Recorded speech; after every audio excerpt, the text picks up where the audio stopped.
you don't know, do not actually know what you're missing. You don't know how important is or are elders in our life. Sharing the heart of the elders at 54 years of age is the one and only Jaffa Remo Amin, the son of the former President Idi Amin Dada. And just before we bring Jaffa on the show, I would like to tell you that the Elders Wisdom Circle on this day is very special. And the topic is, I am because we are. The cultural wholesomeness of sharing and caring for each other is very important going forward. Ladies and gentlemen, before I talk about the Ubuntu, I would like to bring the one and only, the son of the former President Idi Amin Dada, the third born son, the man with the wisdom of Amin, the man with the secret box of the former President Idi Amin Dada. Jaffa, welcome to the show. Thank you. How are you doing? It's a pleasure. And today, contrary, you're dressed like Baba. This is Senator. Senator. But I tend to like the ones from Ghana. Yes. Yeah, there's a good shop. Okay. At Victoria Mall. Yes. And another one at Mabirizi. They always take care of me. Senator. Yes. And we would like to say welcome to the Elders Wisdom Circle. Thank you. And we want to start with, first of all, I know we talked about it, the celebration around the former president of Tanzania and the things that he has said. Today on the show, we are seeing people celebrating when he says, get out of your comfort zone and go and work. Wonderful. And people are like, this is coming from the president. There are a lot of mixed reactions about the man, but actually he was a man of character, a man. He was a driven. He was driven.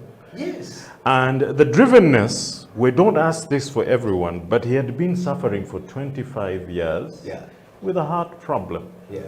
So he understood that his life was finite. Yes. The fact that somebody can appreciate that life is finite, and we are not immortal, gives you that drive. Wow. So when you look back at his 6 years and what he accomplished, you just have to salute the man. I was listening to Lumumba, Professor Lumumba, and he was, I thought I was articulate, but Professor Lumumba, Lord have mercy. That Kenyan is as articulate as they come. Yes. A true African elder with a PhD to boot.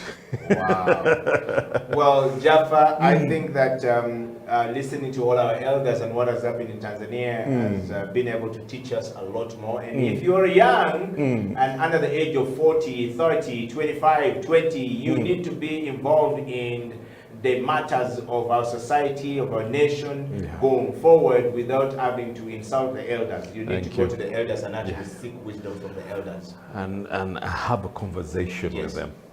But speaking to power. Yes. Because ordinarily in society, they are the purveyors of responsibility. Absolutely true.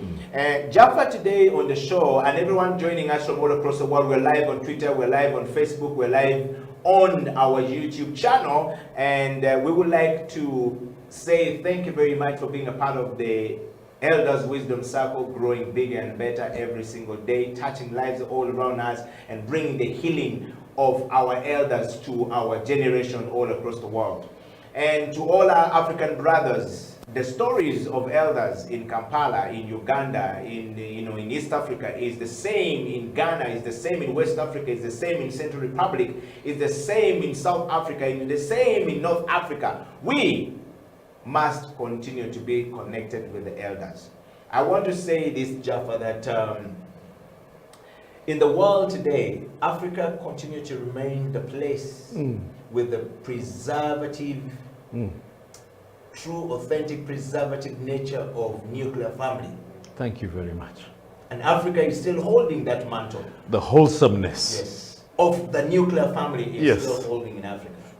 What does that make you feel like?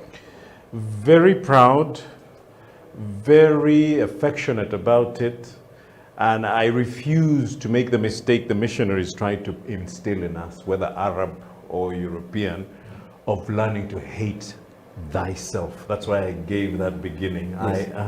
Yes, and I want to go through that. I am because we are, the cultural awesomeness of sharing information and sharing ideas. Once you accept who you are, Yeah. it is very hard for somebody to come and actually try to unhinge you from having that culture of sharing. Yeah? You can have that drive to succeed, but it should never become the selfishness that we call the religiousness of narcissism. Wow. You know? Yes. Which is overwhelming us people at political level, Yes, yes. at family level. Yeah. The minute you hear a hint from your wife, you're selfish, what you did was selfish. Yeah. You pull back and realize you have to get back to what is, read that statement again. Yes, and the statement is, I am because we are cultural awesomeness of sharing. Yeah. But that part at the beginning. Yeah, it's very important. And I think that elders should not stop their role of continuous education, continuous imparting of knowledge to the young going forward. That said, Jaffa, and to everyone out there, I would want to take you to the spirit of Ubuntu. Yeah. An anthropologist showed a game to the children of an African tribe.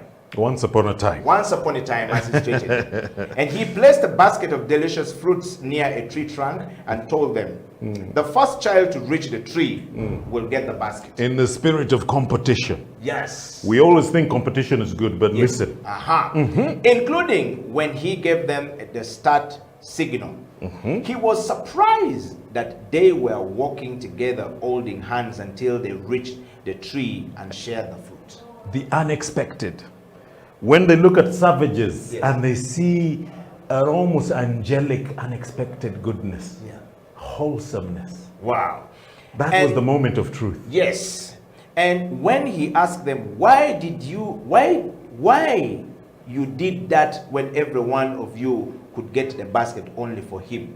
Self. I'd rather add for himself. Yes, for himself. That selfish thing. Yes, and they answered with astonishment, Ubuntu. They were actually shocked. Yes. How can a white man not even understand this? At the bedrock of values, of morality. Yeah. Ubuntu. My tribe says Mutu when we're talking about Mutu. Yes, we say Mutu. I say Mutu Laga. Yes. That man. Which is the same thing as Ubuntu. Yes. You know, language is universal. Yes. And we got a 54 dialect in Africa, and so really in Uganda. In Uganda alone, and so if Uganda alone has 54, if you put half together, of them are Bantu. Yes. The Buntu. Ubuntu. Yeah. And that's the spirit. And so he went to say, that is how. And so he says, that's how. That is how can one of us be happy while the rest are miserable? Remember, they're shocked at the immorality of the question, and they're answering it. And they says, Ubuntu in their civilization means I am because we are together in it. That's sharing. Yes. I want to say this, that the indigenous people knows the secret of happiness that has been lost in all societies that transcend them and which considers themselves civilized society. And they look down at us. Exactly. And they look down on us. Which is what we often refer to as the But every missionary who comes here finds the spiritual liveliness and wholesomeness that shames them. The ones who stay learn from it. And love it. And love it. But there's some who keep coming and pressing. And they keep fighting about having a better education. But not learning from this story. Wow. I've had a similar situation. The first series we did with you, I kept telling you about this business of going to the village boastfully with your 50,000 worth of salt. I call it poisonous salt, poisonous sugar, poisonous processed oil, and feeling great at providing. Lo and behold, when you're returning at the weekends, at the week's end, they give you produce worth 500,000. when you get home and you're really offloading the produce, that Ubuntu, the sense of sharing, the appreciation for that salt, for that sugar, for that processed oil, the rewards are astronomical. And the multiplier effect is Ubuntu at its finest. And that's what actually pressed me to learn about ourselves, because I realized, my God, shame on you. What is your 50 when they can give you 500,000 in a week? Something that will last you probably for 1 month. Yes. Not going to Safeway, not going to ShopRite, not going to Game Store, not going to Carrefour, you know? But organic food that we consider expensive, that's the irony. Which is actually very expensive. It is, oh my God. Huh? So the irony of that Yes. is that the ability of our people not to realize the selfless sharing. Yes, not to realize that what we are sharing selflessly is actually more valuable. It's Much because, more. Yes, 1,000 times much more. the abundance of it here Yes. is given to us by the Most High. That the soil Thank you. represents. Do you know how we run away from rain? Yes. Some people told me, no, just stand in it and take it, soak it up. Yes. It's free. The Almighty gives us that freely. learn that is the sense of sharing. Yes. That God can say, abundantly I have, and so receive. And people never talk about this, but I'm bringing a concept to this, and that's the reason I gave it that funny name at the end. African capitalism, where we share while we're gaining. Yes. Not the greed, not the narcissism of yanje.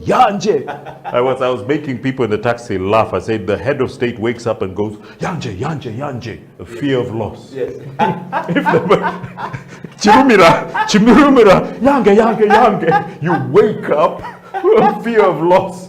Yes. Even the fear of losing your beloved wife to another is a constant. Ubuntu teaches us to relax. Wow. Because we have it in abundance. Yes. Today we're very spiritual. Yes, and a deep conversation. I want you to hold it right there. We're going for a break, and when we come back, Jaffa and I are going to be taking you through for the next 35 minutes of the show. We're going to be talking about the spirit of I am because we are, and the culture of some sharing of the stuff. Like when you go to the village and Jaffa say you give 5 kilos of sugar and you come back with a truck and a trunk full of fresh fruits. Worth 500,000. What's the equation right there? We'll be right back after Ubuntu. Yes. The equation is Ubuntu. Sharing. The elders with the circle will be right back after the break.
I've been in Uganda for very many years, and I believe Uganda is the place anybody should aspire to live in. We have good weather, we have abundance of food, we have abundance of employment as long as you look out for the right things.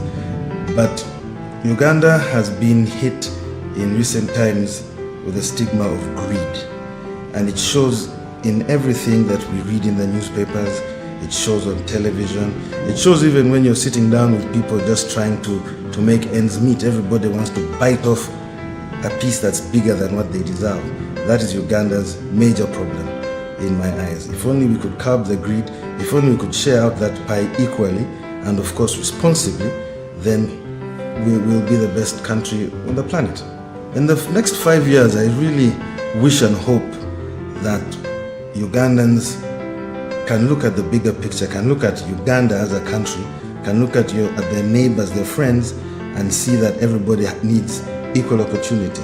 Because in the next 5 years, I don't want people to be calling me up saying, please, can you find me a job? I want people to be calling me up and saying, would you like to come and work with me? That is what I'd like to see. In the next 50 years, I don't want to see my child suffering. I want to see him prosperous. I want to see him with a good wife, with children, with a family of his own, living the dream. That's what I would like to see in Uganda. That's my honest opinion. And I'm Mark Kaheru. I'm Ugandan. What do you say?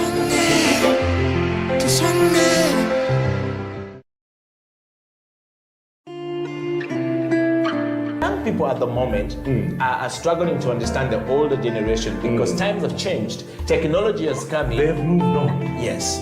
We're the ones sitting back and wondering, what is my child on to? TikTok has surpassed WhatsApp.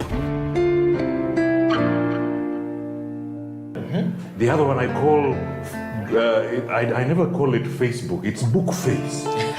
Why are you on Bookface? Dad, it's Facebook. Yes.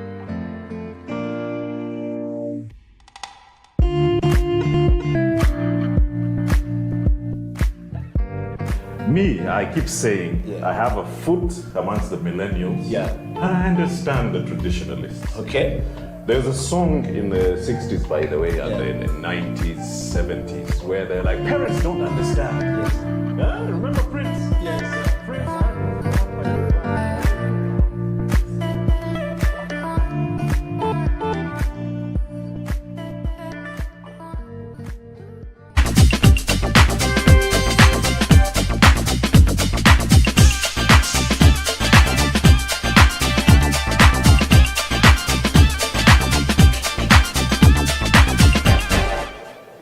Welcome back from the break. This is the Elders Wisdom Circle. In the studio is myself, Eddie Okila, and Jaffa Remo Amin, the third born son of Idi Amin Dada. We believe that this man has the wisdom of Amin.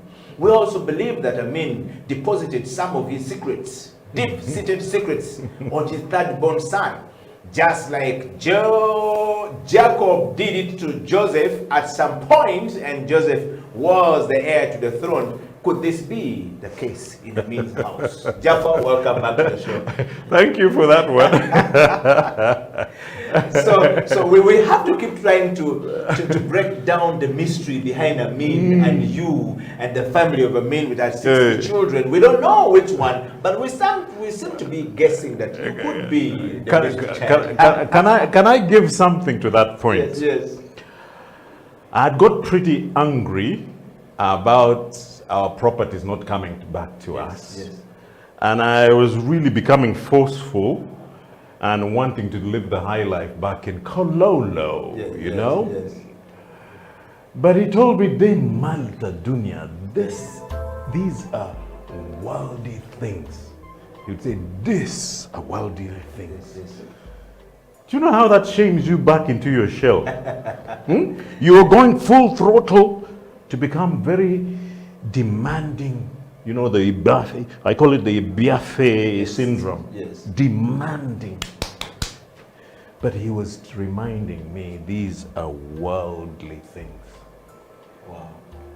He's the type of person who, when the people had decided that the Cadillac, the expensive cars, they were all packed at Nakasongola. They were loading them onto a Hercules to take them to Libya.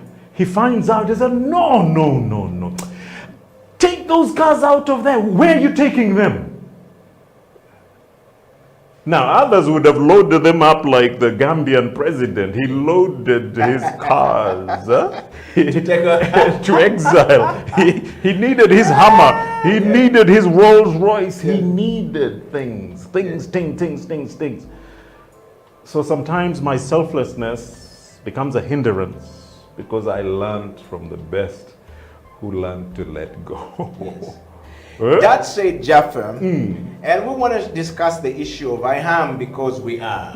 What is, can you just break this statement to us? Ubuntu keeps saying I am because we are. Yeah. Can you just break that up right now for us? Without that 1%, we wouldn't be. My parents are me. I am my parents. The day I get my degree is the day I start looking down at my parents who sold their goats to take me to school. Dug themselves. That is, yeah, that is the moment where instead of embracing them, we tend to start becoming very, for me, I have my books moments. If you can understand, I am me because we are. Yes. That keeps you in check.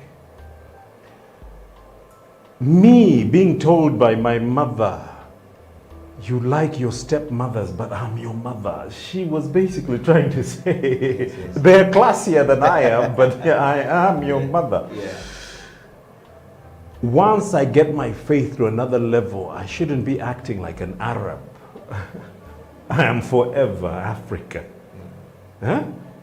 Comes back to the same statement.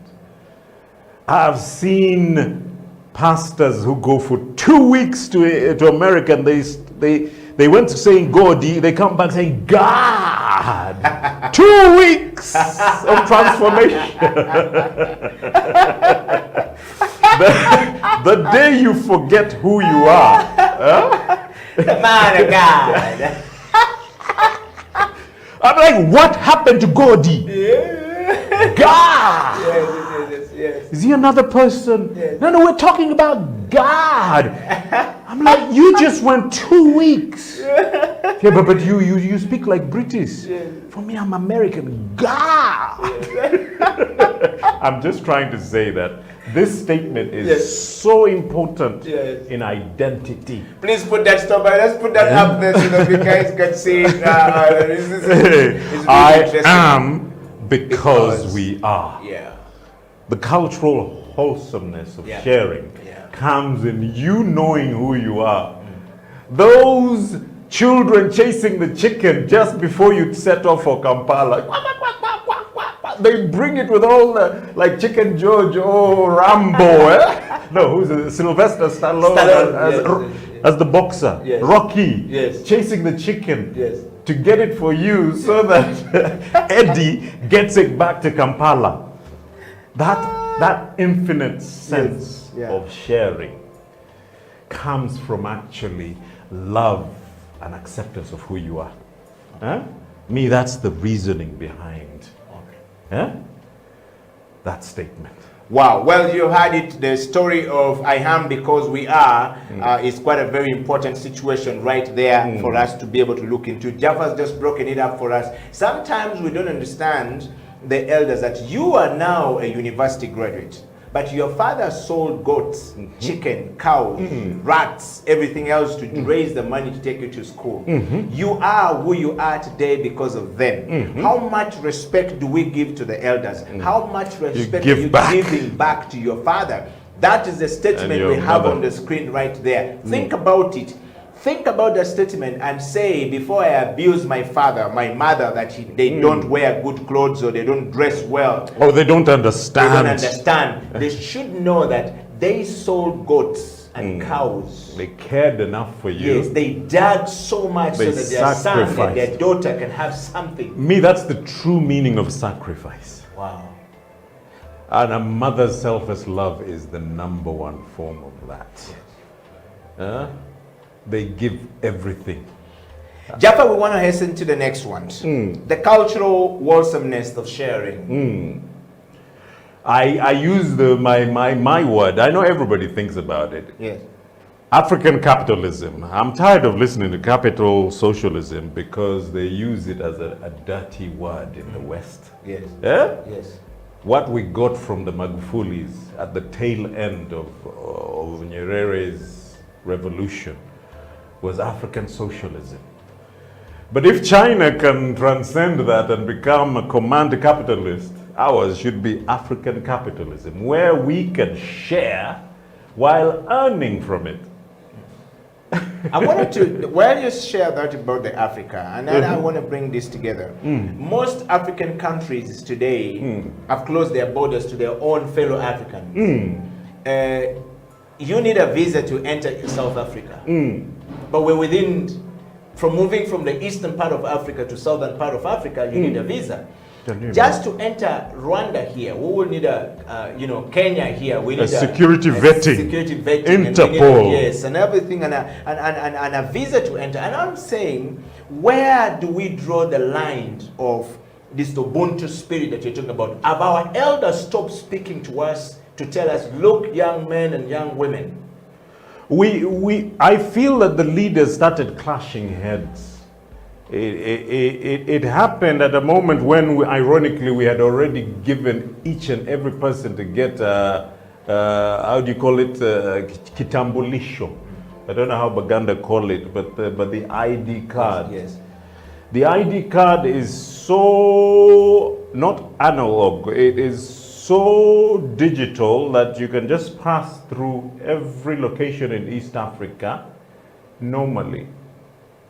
But then we introduced the East African passport, and I realized that, but that is just a duplication of the ID card that has the same biodata,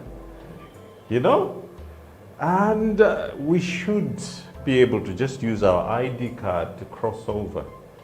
It's only at SADC level, and Professor Lumumba was really discussing that way forward, the roadmap, where SADC, East African Community, the West African ECOWAS, let's see that marriage, people. There are only about 5 regions. But these regions have elders. The West African have elders, and elders always sit together. Ironically, our cultures actually work together. Our cultures are we are cohesive. The food we eat are cohesive. The food we eat are similar, and the way we relate with each other are very similar. It's the same. The similarity between the things that we say we do is who we are. We are black. The danger is the colonial languages. Francophones looking down on the Anglophones who look down on the Germans. I was trying to explain to somebody that, look, actually a Murundi lady was the first president in the region. They said, but she's not from our region. Then I answered the gentleman that, tell that to the Germans who ruled the 3 countries simultaneously, Tanzania, Burundi, and Rwanda. They were the German subjects. Yes. Tell that to a German. They said, no, they're one. And their cultures are one. Language. The language barrier is actually the greatest hindrance. Yes, but I want to put this to you, Jaffa, as my third question just before we take a break. The Western world have their language. The English, which is predominantly spoken in Europe, and the Dutch, they have their language. They have never lost their identity to their language, which means their culture still remains the same. Yeah. Where have we gone wrong in Africa that when we start to speak, we forget about their culture? I may have been born in an era where my father, my mother was not able to teach me my own language for some one reason or the other, but that doesn't mean that it takes away my identity and culture, my sense of culture, my sense of belonging, and take it away, because I still feel I am who I am today because I'm African. We are. Yes, because we are. The reasoning was, unfortunately, whether it is my Arab brothers or my European brothers, we tagged languages within the parameters of satanic. They started preaching that your language is satanic, your culture is satanic. So stay away from it. The Musomi, the one who reads, who learns Latin fastest, who learns Arabic fastest, is more wholesome. It was a way of breaking us away from who we are. With slavery, remember the Toby? The man was Kunta Kinte, but was being whipped into submission to accept a slaver's name. I find my good friends in the West, I'm talking about Western Ugandan, they like using Western son names. You hear somebody called Johnson Biaruhanga. I'm like, you have double son name. They say, no, that's my Christian name. I'm like, no, that Johnson is a son name, and then Biaruhanga is a son name. Yes. Where's your Christian name? He looks perplexed.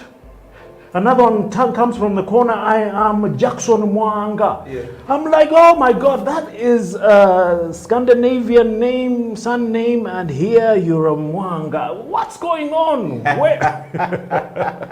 I'm saying they pulled us, ironically, away from who we are.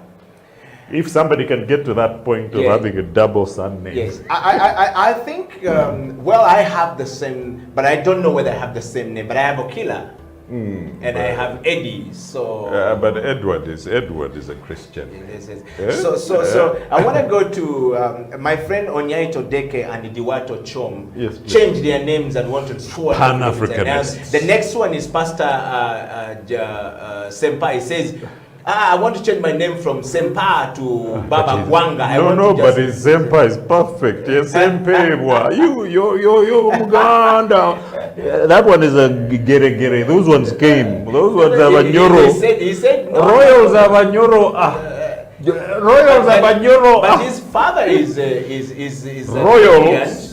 His father is an Indian, and his mother is a Uganda girl. But he got married at the wrong time, and so your dad asked those who want to stay here to stay, and those who don't want to stay to leave. And so his father's family chose to leave. So Sempa said he grew up without the father. He was sharing his story here. So he said he wants to change his name. But I just want to bring this to the context of these guys changing their names. What do you have to say? Because you're saying we have double names. I have double names. Yes. The whole notion of questioning my identity as a Ugandan comes from seeing Idi Amin. Those are two Arab names. Yes. Jafar Amin. Those are two Arab names. Yes. Everyone in Bombo has Muhammad Hussein. Yes.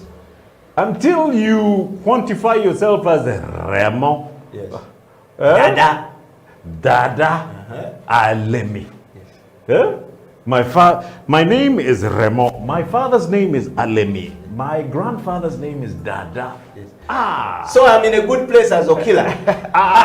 You're in perfection. Now, the Northerners have that important point.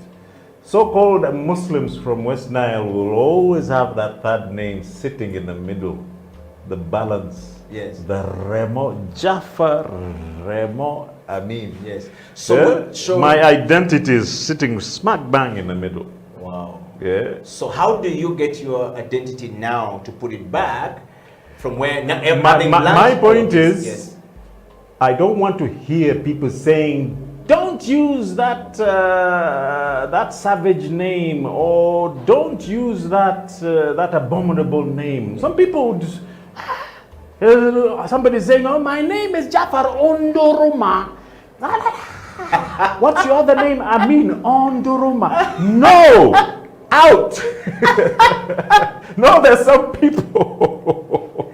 My grandfather has arrived. My grandfather, Rajab. Yes. We don't say uncle or great uncle. No.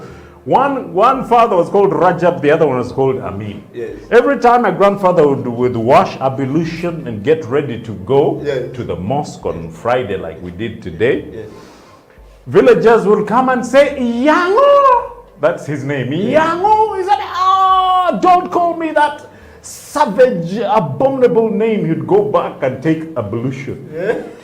He would end up doing it 5 times. But the villagers were having, having a ball. They were having, including his daughters. Yango! Astaghfirullah. It's like I seek refuge in the name of the Almighty. How can you call me that abominable name? Yango? Ladies and gentlemen, that's Mr. Suckers going for break, and when we come back, Kappa will be able to conclude the show. This show has gone bananas. And sweet potatoes in Africa. We'll be right back after the break. This is the Elders Wisdom Circle. Being comfortable with who you are. Yes.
I've been in Uganda for very many years, and I believe Uganda is the place anybody should aspire to live in. We have good weather, we have abundance of food, we have abundance of employment as long as you look out for the right things.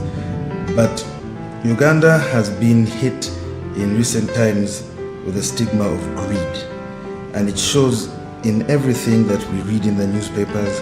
It shows on television. It shows even when you're sitting down with people just trying to make ends meet. Everybody wants to bite off a piece that's bigger than what they deserve. That is Uganda's major problem in my eyes. If only we could curb the greed, if only we could share out that pie equally and of course responsibly, then we will be the best country on the planet. In the next 5 years, I really wish and hope that Ugandans can look at the bigger picture, can look at Uganda as a country, can look at their neighbors, their friends, and see that everybody needs equal opportunity. Because in the next 5 years, I don't want people to be calling me up saying, please, can you find me a job?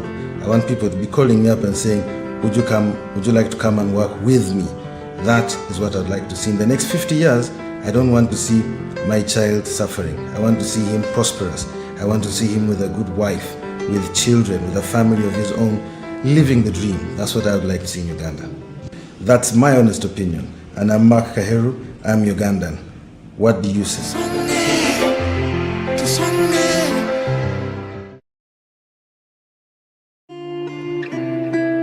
Young people at the moment are struggling to understand the older generation because times have changed. Technology has come in. They've moved on. Yes. We're the ones sitting back and wondering, what is my child on to? TikTok has surpassed WhatsApp. The other one I call, I never call it Facebook, it's Bookface. Why are you on Bookface? Dad, it's Facebook. Yes.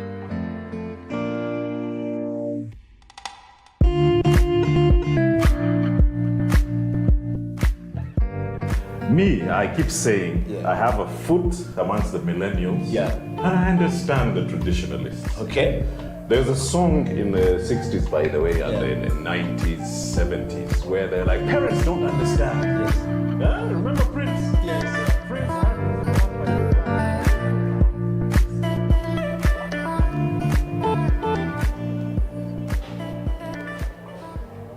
This is the Elders Wisdom Circle. My name is Eddie Okela and welcome to the program. We are talking about the Elders Wisdom. The Elders Wisdom. Do you have elders in your life? Do you have elders at home? Do you listen to your elders? Elders means those who are 50 and above. They have seen more life than a person who is 50 below.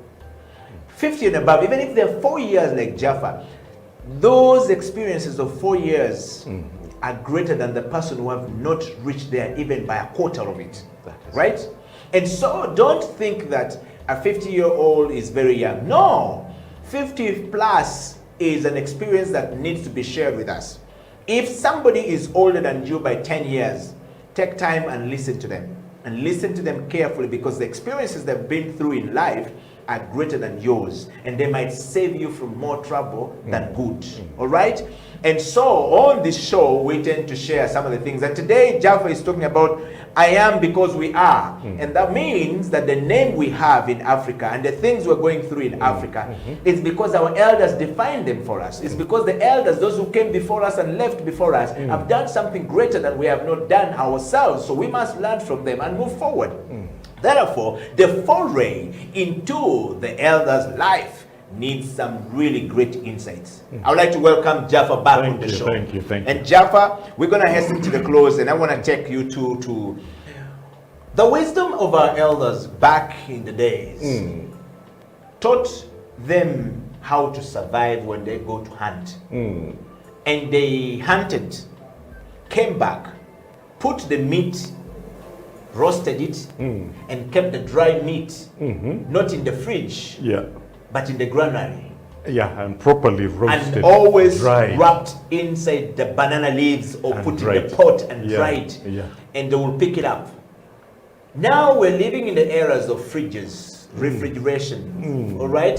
I'm not saying it's bad, but I'm saying there was some wisdom we had there. They had granaries where they will put bananas, okay, cut and kept there, or millet was be put there. All across Africa, you'll find the same, Setup. behavior. Yes, Setup. You can. We'll get sweet potatoes, we slice them into whatever, into small pieces, and then we preserve them, and then we keep store, it, yes, storage. and store it. Yes, what we call food security. Exactly. So food security in Africa has always been the wisdom of the elders. Yes. Now, And the our food mothers. security, and our mothers. But now the food security in Africa is being said that you need to get this crop because your soil is going. Where does that leave us? Where are our elders to speak sense to us to say, yo, young, slow down a bit. This is how we did it. But that culture has disappeared. It has disappeared in this way. Let me give you what even taught us in the first place to start preserving. We used to have selfish hunters who would go, and you always, because of the greed in humanity, you'd always go and seek the one-ton buffalo. It is so easy to put down a one-ton buffalo, and it is so easy with greed to slice it open and start roasting your favorite liver and chopping off one leg. But lo and behold, if you had not come with a crowd of your people, helpers from the village, by the time you get back to the village, the hyenas would have feasted on the 1 ton, or the 950 tons left in the wilderness. So it taught them to actually bring the wives, 20 wives, sisters, and other helpers to come and share and transport the benefit of their sweat. But in the beginning, it was constantly fighting off animals that would want a share of whatever provisions you have actually brought sustenance to the area. Yeah? So if you see us doing gugus, we call them gugus. The how do you call them? The food storage granaries. Yes, the granaries. That taught us that sense of preservation. By the way, we want to just say to people that the granaries that we're talking about here no longer exist, but the elders' wisdom circle is going to go on a hunt to find the granaries, whether in Western Uganda, Eastern Uganda, Northern Uganda, then wherever we find that, or in Central Uganda, we want to show you what the granary looks like. And can I tell you something that's dear to my heart? What we need to do is to reach to some of the elders to tell them, put a granary for us and put some stuff inside. Yeah. No, the challenge is... emotions. The challenge is this, where mothers come, they cut the palm fronts, and they build for you a granary right in front of your eyes. It's like knitting, because they're using palms and palms. It preserves better. Put the platform, setting it with the. Now, there's an architect from West Nile called Waswa Primo. He has useful names. Primo. You wonder where it comes from. Japan. I drive Primo. Waswa has built an 8-storied design for a cultural center which we want to build in every region of Uganda and multiply it 15 times and try to do that to every location in the whole of Africa. I want to introduce that to Baba Professor Lumumba, because we're together in an ironic company called Saint Africa, where we're going to highlight the positives of our people. This is with Bedford Buyungo. Yeah, Bedford Buyungo, if you're listening. And Professor is in town, by the way. Right now. I think he's No, he was yesterday live on NBS. Okay. And NBS is a TV station in Uganda. Yeah. But these are the people who are saying, we have a right to call our people saints. Saints in the sense that all goodness resides amongst those who were saintly characters who would actually give back to society. Which is the cultural wholesomeness of sharing. Yes, and the whole point of I am because we are. And understanding and accepting who you are. You know? Remember me laughing at my grandfather? A lot of people do that. Yeah. And that explains somebody calling himself Johnson Biarohanga or Johnson Alemi or Jafar Amin instead of Remo Alemi Dada. If you want to chum this one here for you, and of course Onyaito Deke, they will love this show today because they changed their names back to Onyaito Deke. Learning to love yourself. Yes, and that's a cool stuff. Yeah, remember the girls who came last week. I hope you really get a show for them. There's a part that Americans did to us that we are not doing to ourselves. They would always say, I am somebody. You might not love who I am, but I am somebody. Yes. I am somebody. It became a chant for us, the people who are Black Panthers. I am somebody. that looking in the face that we were talking about two shows earlier. Yes. Learning to love ourselves comes out very beautifully with the Ubuntu statement. Yes. I am because we are. Please put that topic up there, and we're going to ask Jaffa the last question as we hasten to the close of the show today. We are talking about, put it up there. We want to keep it up on the screen for some time so people can see it. I am because we are, the cultural wholesomeness of sharing. And we're talking about the Ubuntu. And I always talked about, if we do not give ourselves a chance to live and to breathe, the things that are very important to us, we're going to lose ourselves in the process of transition. That is it. And if our elders are not preserving our cultures or writing about it, we are going to lose our sense of identity. Yeah. Jaffa, we suffer the biggest sense of identity as a country. Yes. As a continent. Yes. The biggest problem we have is our sense of identity has been confused. It's a fluid, Onyaito Deke says it's fluid in this generation that we don't understand what we stand for. Who am I? What am I? What are the values that define me as a person? Is lost. We need elders in the fireplace to tell us this. Why and how can we put back our identity? Where can we find the elders who can speak life and sense back to us? Let me give you a beautiful one. My favorite place is called Kidepo. Kidepo, when you go to Morongole Mountain, then you go to an incredible crater lake near Turkana, and then you come to Elgon. It seems to be an epicenter of all life, all Africans, or the essence of all our genetic identity. Now you find a rabbi coming from Israel saying he's looking for the lost Hebrews in the very same vicinity.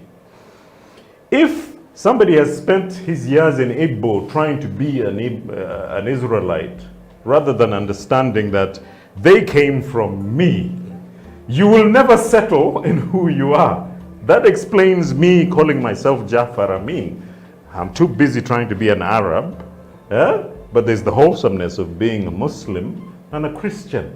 It teaches you the highest sense of morals, but it also teaches you a heightened sense of entitlement of who you are. When we balance that by accepting who we are, and you're shocked by a rabbi who says, there's an epicenter here of the 10 lost tribes, because for us, we only have, he was telling me strange things. We only have the Benjamins and the Judahs. Those two are the only ones who went back home. The rest are here. And he pointed the location. I'm like, wow! Science also teaches that the same thing, that the same location is where the highest concentration of genetic makeup of the whole humanity. And I'm like, I am because we are. That is the moment of accepting. I saw that in the 70s with Jamaicans. Do you still live in trees? I'm like, what? Said, where did the Queen live when she came in 1954? Oh no, we have the biggest tree. And the Queen, she had to climb up a rope to enter the tree to live. They said, oh, you're jiving, you're joking. I said, now you get it. Of course we live in houses. But it's the same thing with Americans. Yes. They're beginning to start accepting and getting African names. Yes. It's not so much the Muhammad Ali's ironically getting Arab names. They're now understanding that no, you need to be called Odongo. Opio. Nsumuga. Odongpeng. Odonkara. Yes. Adrapi. Woo! Remo. You know, they're beginning to understand that those are not dirty names, names with a history and a culture. And that's our identity. They're quick to aim at Ethiopia, and I'm like, no. You're straight from the Wolof. You look like a typical man from the Angola. Yes. You know, you can just see it in their faces. You know the way we identify each other? Yes. With Americans, it's quick. Look at Shaq. Yes. Shaquille O'Neal is a typical Dinka. He can't move away from it. He's a Dinka. 3-1-1. Now, we can tell that. Yes. So when they come and learn to listen, I have friends who come, superstars by the way, they come and sit at the source of the Nile. Yes. And they're like, Jaffa, we're going to fly in place. You set up a landing strip here. I said, Madvani has one there, but it's only for sugar. Yes. But can you imagine the history? Why should only Ghana get the return back to Africa when there's the source of the Nile in Uganda? Ajarova, are you listening? Half Italian you? That is it. The return back to Africa. Yeah. Americans are loving Africa. It has nothing to do with Obama, but he's accepting his Jaluo-ness. That sense of acceptance. Our elders understanding this. The elders taught us that. Believe you me, I came back at age 24 and I was talking through my nose. Clipped English.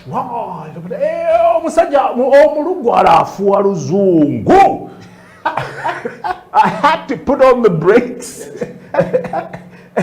and listen.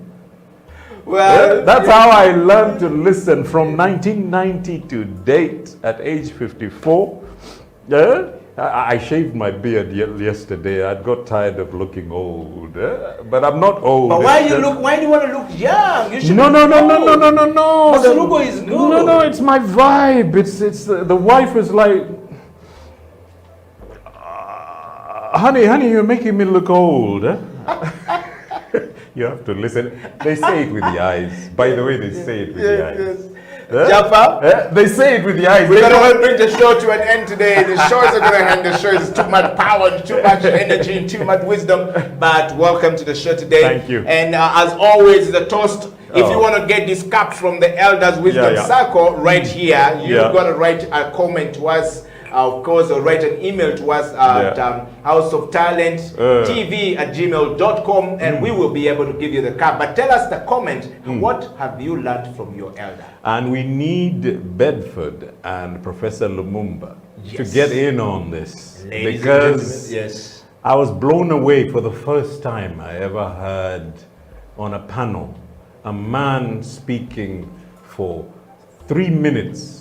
And to me, it spoke to my heart, the heartbeat of Africa. And I'm like, Professor Lumumba, where you at? Where you at?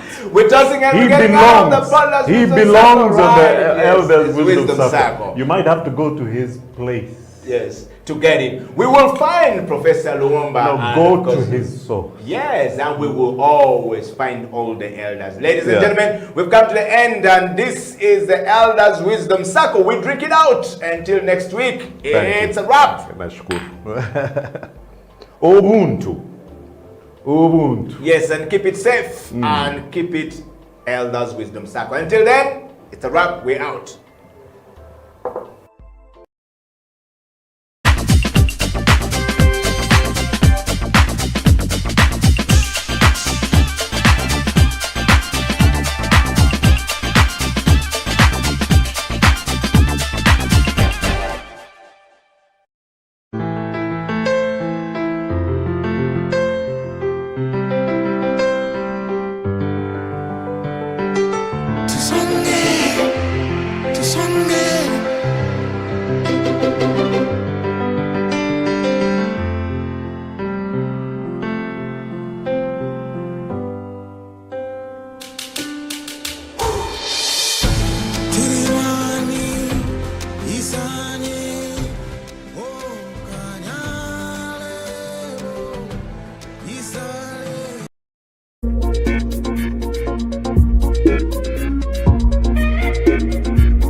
coffee industry is very wide, it's very big, it's very full of opportunities. Don't sit there and say, I have nothing to do. You can join the industry. You can get whatever you want. If you give it time, invest in it. By giving it time, don't look for money. Don't look for big salary at first. First learn. After learning, you'll get how much amount you need. Yeah. In coffee industry, there's no like, barista should get this amount of money. No, it depends on your knowledge. Yeah. What you know is what you get. You cannot be like having junior experience and asking for experienced one. No. You can join now. Good thing, everything is simple. Yeah. It's easy. Don't sit there and say, oh no, I'm scared to join this. No, it's very simple. You can make. Yeah, it's very simple. It's not so difficult. Simple, very simple, very enjoyable. You can do everything when you're enjoying. You can do your coffee. You can serve your customers. Coffee create friendship. Yeah. Coffee gives you a job. Even if you are not working in a cafe, maybe you can go in different field, but still in coffee industry. Yeah. Yes.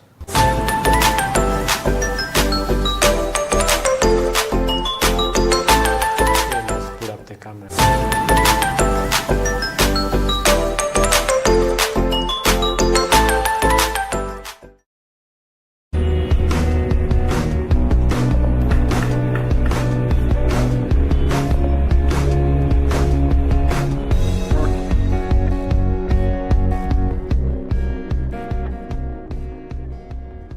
My first advice to my students, the people I train, the people I talk to, is that at every stage of coffee, from the farm to the cup, you can gain something. So I first get to know, like, you as you, what's your passion? Is it going to the garden? Is it going to the factory? Or is it like being a supplier? First of all, we are working for people. We're working for people. But our dreams are being self-employed. Yes.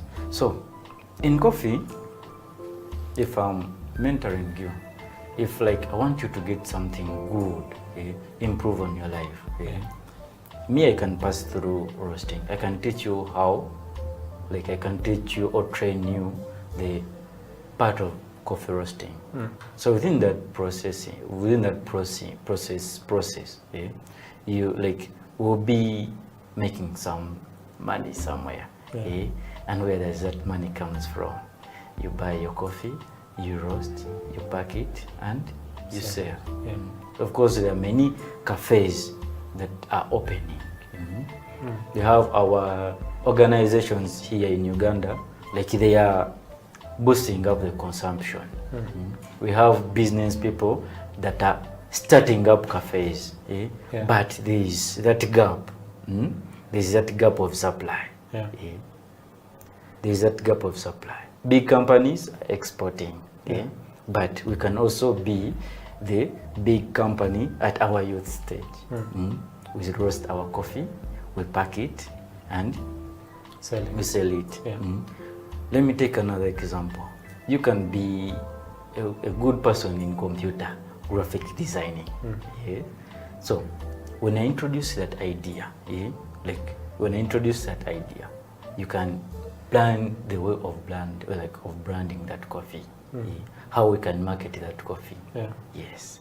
So we can at the end of the process, me and you will be having something to put in the pocket, or to save on the account.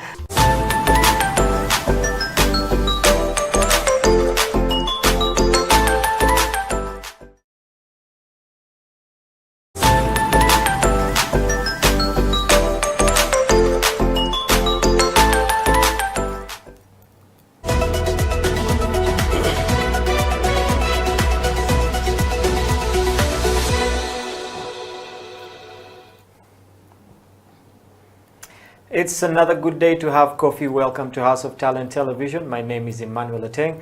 This is the Coffee Break Show. Remember, you can catch us live. The show is live right now on our YouTube channel at House of Talent Uganda live stream, or you can head down to our Twitter handle, that is at HTV1, Or if you're on Facebook, you can also catch us at House of Talent Uganda. That is on Facebook. Make sure to share the show. Far and wide, send us your comments. If you have questions, if you have any remarks, let us know. On today's show, the Messiah is back. And I'm not talking about the second coming of Jesus. I'm talking about the coming back of the Coffee Messiah, the original guy on the show. He's back with us here today. And for those who are wondering who the Messiah is, none other than Mr. Amon Rukisa. Hey man. Welcome back to the show. Thank you, man. It's been a while. Yeah, it's been a while, but we've been in touch. Yeah, we've been in touch. On air. Yeah. I think you are out, getting converts and, getting more disciples to come to your side. It's a good thing that we've gotten many. Yeah. Yeah, and can be seen on the show here. We have very many faces that have come up, very many new people that are in coffee. It's a good thing. Yeah. Good thing that at least now the visibility of coffee and people are getting to know coffee, So it's a good thing that we've seen very many new faces come through. Yeah. And it's very, very massive when you look out there. People are joining the coffee industry. Yeah. Like someone tells you, okay, I watched this show, I heard about this, I read about this in coffee, and I decided to come and study coffee. Yeah. That's a good thing. So we're doing a good job. Yeah, we're doing a good job. Well done, the coffee break. Well, apart from that, what have you been up to? I've seen on your social media, you're still doing your GNN. For those of you who don't know, Amon has his page, Gather Now Network on YouTube. You should head over there. Some very good content. You should actually follow him and let another person know. Support Amon. He has good stuff. Just go there and check it out. I also saw some of your posts, some coffee stuff. I think you're running some trainings and all this. What have you been up to basically? Well, it's been a roller coaster because, as Uganda went on, yes, we haven't fully opened up, but people have started moving. Yeah. So back to our businesses, like the coffee shops, different businesses of coffee, people are starting to crowd it. Yeah. The queue is so much. So we tend to get together as different parties in the coffee industry, so that we can bring back the egg game in the coffee industry, because how you sit down and relax because you've not been busy. People you've been receiving 10 a day, 20 a day, but now people have started coming back. It means you have to be prepared for Jan come 2022 when the guy said it's going to open up. So hopefully. We've been in preparations. We've been in preparations to open up. So doing trainings, doing coffee awarenesses, putting everything in touch, it's supposed to be here, let it be here. Give it a direction, the right direction where it's supposed to be, we give it that direction. So that's what we've been up to. But besides that, normal stuff, chilling, work, something like that. Well, it's good that you guys have really been running all these programs, and that is what we want to focus, our show on today. But before we get there, we're still getting to know. You've been doing awareness. The economy is getting back to the place where it's supposed to be. It's supposed to open up January, hopefully. But with this new variant coming in, you also really can't be sure, if the economy will really open. So, with the people coming back, in the event that we don't open in January, and maybe we go through another lockdown, are there some strategies that you guys have come up with to make sure that, you don't go back into a pitfall like it was before? Man, it's going to be hard not to open up. It's really, really going to be. A country sitting or being locked for 2 years, what it means to the economy. So that's why even the president of Uganda, when he was addressing a couple of weeks ago, he said, come what may, we're opening up in Jan. But in an event where something goes wrong and we don't open up, before, how companies have coped up.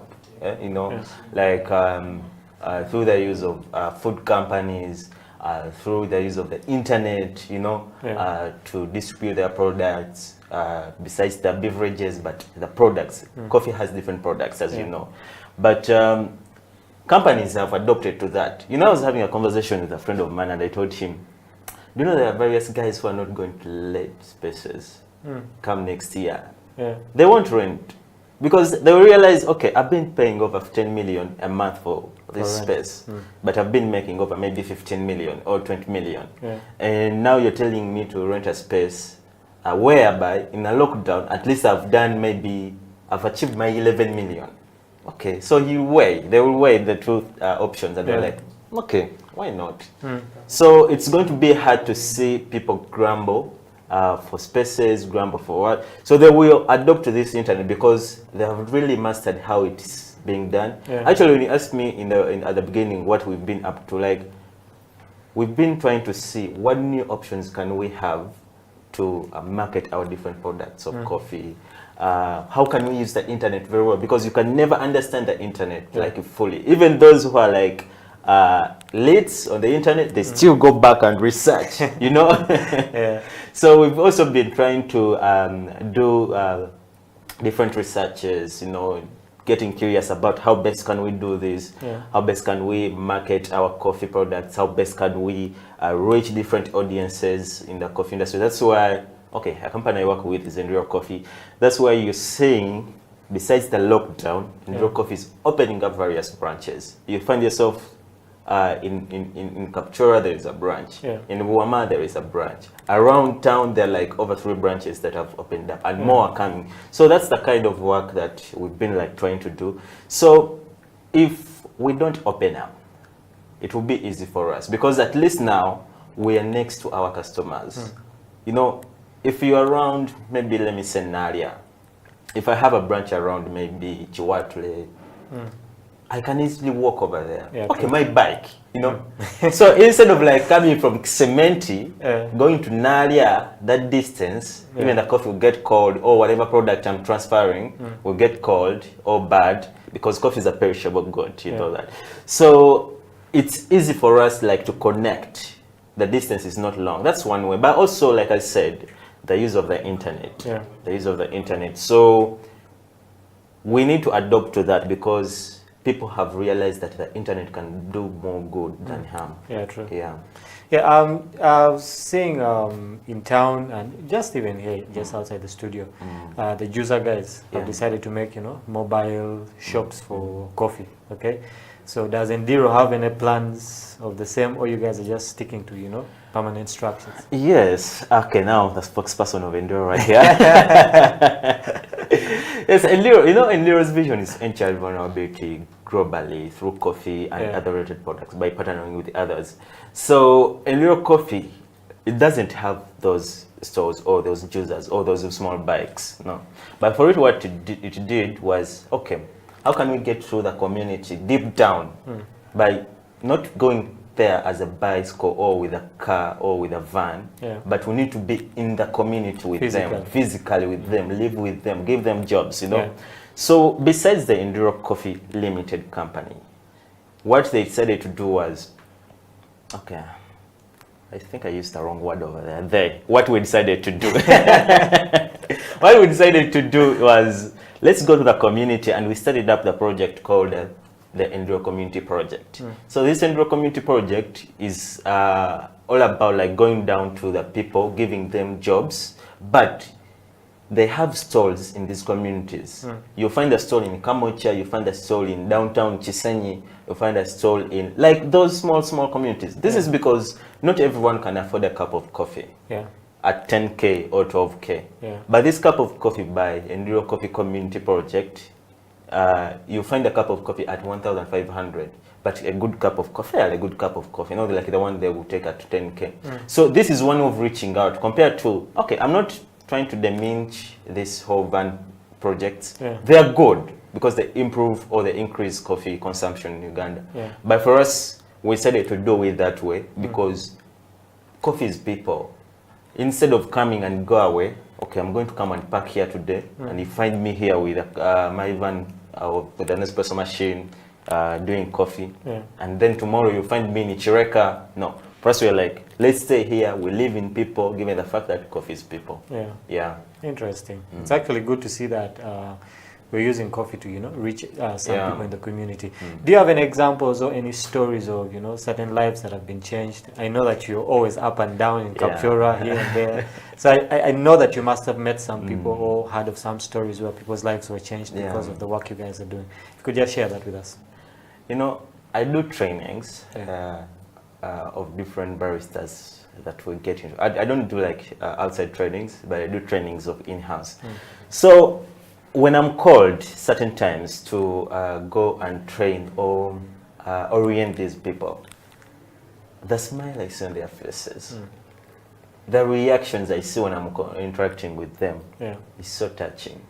Because they realize that, okay, we've been knowing coffee, but we didn't know that coffee is as good as this when we've added value on it. Yeah. You know, there is a lady called Mariam. She's in these NGO community projects. Mariam, she lives in she left Mubende here to Kampala, but she didn't have a job. Okay, she got, you know how you can leave the village and you come to town, like you stay with your auntie or uncle, and you're expecting your uncle or aunt to get you a job, and things don't work out. Kampala refuses. Kampala refuses, you know. So Mariam stays there, not until she heard about this project. Yeah. And because there was a team that runs it. So she registers for this project. And Enduro Community calls her. So when she reaches, they tell her what she's going to do and everything. They give her the orientation. Of course, now that's me giving her the orientation. Yeah. She's like, Amon, did you know that we grow coffee at home, but I didn't know all these things? So you see how coffee is changing the life of this person. Yeah. She's getting to realize, okay, I would have utilized this opportunity way back, but I didn't know about it. Yeah. You know? So the ignorance in around people at least is going to shift a little bit so that they can get awareness about coffee. Yeah. And that's how it's going to change the lives of people. Because now, just imagine someone is having a stall of coffee, a courtesy of Enduro Community, and now is making maybe 10 cups of coffee, literally, like averagely. Okay, the boda guy, maybe a certain Musa over there has come. Oh, Mariam, because it's now to be their usual, you know? Yeah. So you're giving this person a culture of taking coffee. Yeah. You're changing his life. So that's the impact of coffee through this lady called Mariam. Yeah. Yeah. Interesting story. You know, would love to see more of those stories actually happening. And I know they are there, just that, you know, sometimes we're really not exposed to them. But I believe that coffee is actually changing lives. Yeah, people are being changed by coffee. Especially the fact that now Uganda, what it's doing is a very, very good thing. Like, at least has made sure that coffee products are enriched within the people. Yeah. How much they don't know them so much, but if someone is passing somewhere, they see a coffee, maybe flyer, maybe a coffee shop somewhere, maybe a coffee message somewhere on TV. Okay, they'll be like, you see, what would they? But at least they have seen it. Then next time when they see it, they react to it. Yeah, that's a good thing. It's not like back in the times when we had only Kawa coffee. That's the only Coffee, thing we Now we know a bit more about coffee. Yeah. Well, if you've just tuned into the show, this is the Coffee Break Show on House of Talent Television. The Messiah is back. He's here with us in the studio. He has been out getting converts, and you've seen some of the converts on the show. We've been having really very good discussions, and today we're going to discuss some more stuff with Amon in the studio. But we'll take a break right now. But remember, we are live on our Facebook, our YouTube, and our Twitter. Make sure to tune in. If there's someone who needs to be watching the show, just let them know we're on. We're going to take a break right now. Don't go anywhere. Grab a cup of coffee. We'll be right back after this.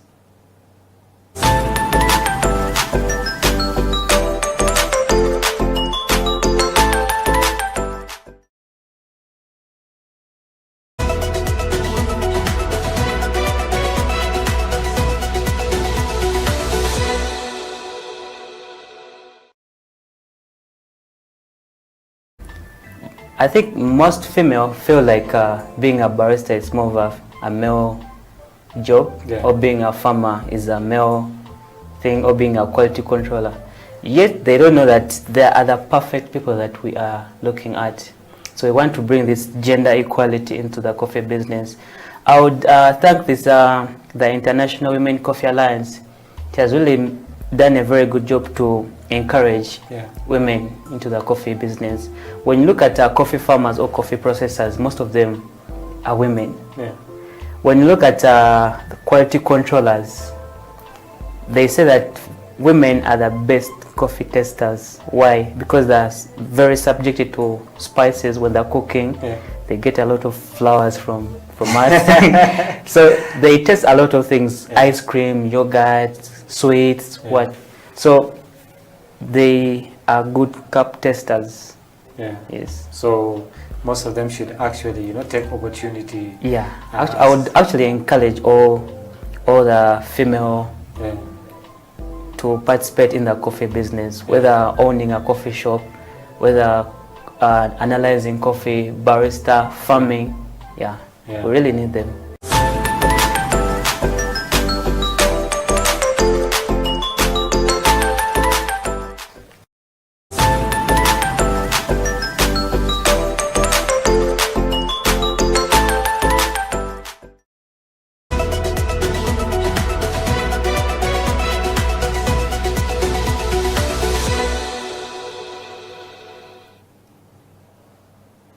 Welcome back to the Coffee Break Show on House of Talent Television. My name is Emmanuel Ateng. Remember, we are live on our Twitter at HTV1, that's House of Talent Uganda, on our Facebook at House of Talent Uganda, and on our YouTube at House of Talent Uganda. Live stream, make sure to catch the show. And if you can't catch it right now, you can always catch it later. There will be a replay. But in the house with me today is Amon Mukisa, aka the Coffee Messiah, back from going out there and just spreading the coffee gospel. He's been doing really great things out there with different programs with Endiro, training different baristas. You know, it's always amazing to meet a barista and, you know, you tell him, I know this guy called Amon, and he starts saying, but I know Amon is the one who taught me ABCD. Yeah, it's a nice feeling, eh? Yeah, it's always a nice feeling. Yeah. Yeah. Mm-hmm. Today's topic, I think the last show we had Katawazi Gerald inside here, and it was a nice show. Yeah, you watched the show. So we're talking about how Uganda is actually the second highest when it comes to coffee production, after Ethiopia in Africa. Okay, and I think the goal of UCDA is to either match Ethiopia or even be greater than that. But we came to the realization that from the past, okay, if we go back to SST in primary school, there was something that we called cash crops. Okay, so we had coffee and then we had cotton. Okay, so basically what the missionaries or the white people did back in the day, they gave us this thought of, when you grow coffee, you want to make money out of coffee. And I think the same thing has stuck till today. If you go, like the example you gave us with that lady that is working with, you know, the Endiro community program, she says they grow coffee at home, but she had no idea that coffee could actually do all these things. Okay, because in their minds, when you grow the coffee, sell the berries, your work is done. They don't realize that we can actually also consume the same coffee. Okay, so our topic for today is how the different stakeholders, okay, have to play their part in this coffee industry to make it better. And perhaps we'll start with the farmers themselves, because that is where everything starts. Okay, we have a situation whereby a farmer has never taken coffee in his life, but he has acres of coffee. Okay, so how can these farmers, okay, play their part in the coffee industry of Uganda to make it get better, to help us become #1 in Africa, but also to make sure that coffee itself in Uganda is really put above, you know, other things like tea and all this stuff? Well, Emma, to be honest to you, gone are the days when we had farmers who are illiterate growing different crops, growing coffee, growing cotton. These days we have literate farmers who have gone to school, who have graduated in farming practices, agriculture, you know. Last time Ibra was here saying that he studied biochemistry, by something like that, but it was also related to crops or farming. So these days we have literate farmers. So it makes me wonder, why don't we have good practicing methods, farming methods, deep down in our farms, that cannot bring us to a point whereby we're going to reach a certain time and we are falling into a ditch? Okay, if it was like, maybe farmers are illiterate these days, they would say, okay, we need trainings for these farmers. But when you look at the farmers these days, they're illiterate. So I would say farmers need to be trained. Yes, not all are trained, but why don't we utilize these people who have gone to school, who have graduated in this industry, to do these things, at least to train these farmers? But also UCDA, the Uganda Coffee Development Authority, yes, it has tried its level best to at least ensure that farmers know what they do. At least they have done that by at least knowing each farmer in Uganda. Okay, you cannot know each and specific farmer, but like an association that runs them. That's why I've recently called up, like, if you want to start growing coffee in Uganda, you have to register. So this is like a plan, or this is like a strategy to plan for these farmers. Okay, if we have 5,000 farmers in a village, how are you going to plan for them? How are you going to have them grow the best coffee in the village, so that when it's exported or brought to a national level, it competes, you know? So instead of like having a farmer grow coffee anywhere, they harvest it. Okay, that's the Chiboko coffee. They harvest it and then dry it and then sell it off. And you realize that the coffee exports, like in Europe, over 80% of their coffee is exported. Where does it come from?